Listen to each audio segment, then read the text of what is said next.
बहुत समय पहले की बात है, किसी गांव के मंदिर में प्रभु शर्मा नाम का एक प्रतिष्ठित साधु रहता था। गांव में सभी लोग उनका सम्मान करते थे।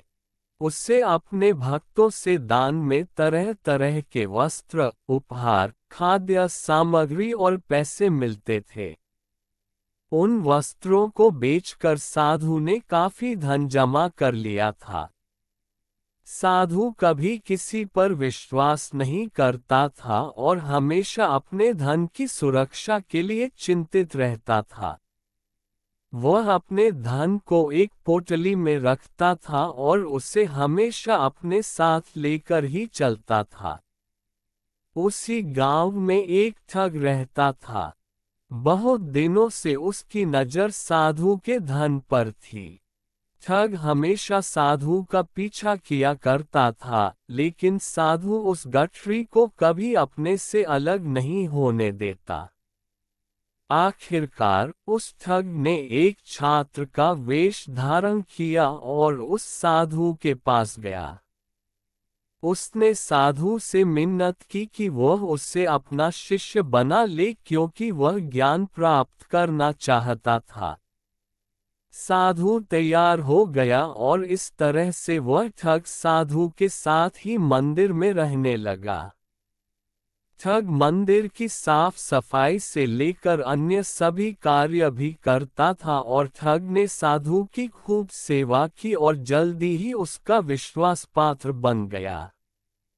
एक दिन साधु को पास के गांव में एक अनुष्ठान के लिए आमंत्रित किया गया। साधु ने वह आमंत्रण स्वीकार किया और निश्चित दिन साधु अपने शिष्य के साथ अनुष्ठान में भाग लेने के लिए निकल पड़ा।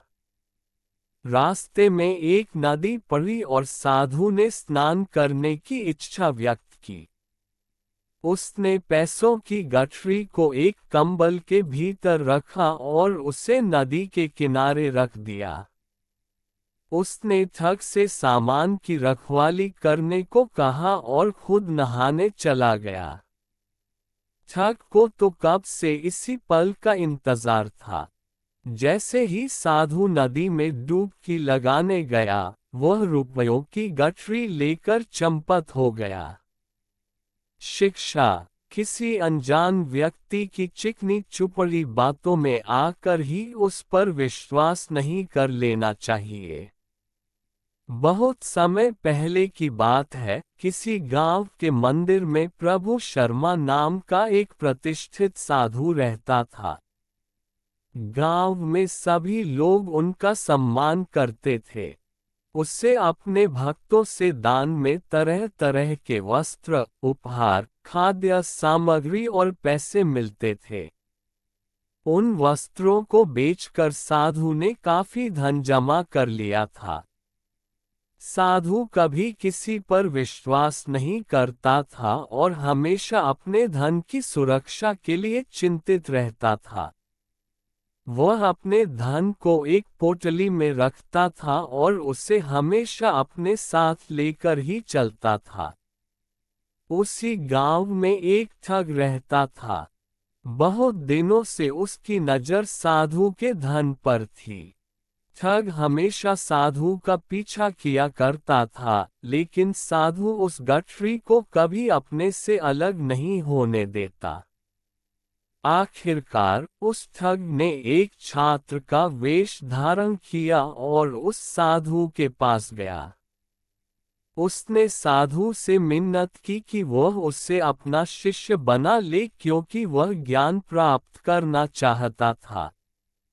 साधु तैयार हो गया और इस तरह से वह ठग साधु के साथ ही मंदिर में रहने लगा। ठग मंदिर की साफ सफाई से लेकर अन्य सभी कार्य भी करता था और ठग ने साधु की खूब सेवा की और जल्दी ही उसका विश्वास पात्र बन गया। एक दिन साधु को पास के गांव में एक अनुष्ठान के लिए आमंत्रित किया गया। साधु ने वह आमंत्रण स्वीकार किया और निश्चित दिन साधु अपने शिष्य के साथ अनुष्ठान में भाग लेने के लिए निकल पड़ा। रास्ते में एक नदी पड़ी और साधु ने स्नान करने की इच्छा व्यक्त की। उसने पैसों की गठरी को एक कंबल के भीतर रखा और उसे नदी के किनारे रख दिया। उसने ठग से सामान की रखवाली करने को कहा और खुद नहाने चला गया। ठग को तो कब से इसी पल का इंतजार था। जैसे ही साधु नदी में डुबकी लगाने गया, वह रुपयों की गठरी लेकर चंपत हो गया। शिक्षा: किसी अनजान व्यक्ति की चिकनी चुपड़ी बातों में आकर ही उस पर विश्वास नहीं कर लेना चाहिए।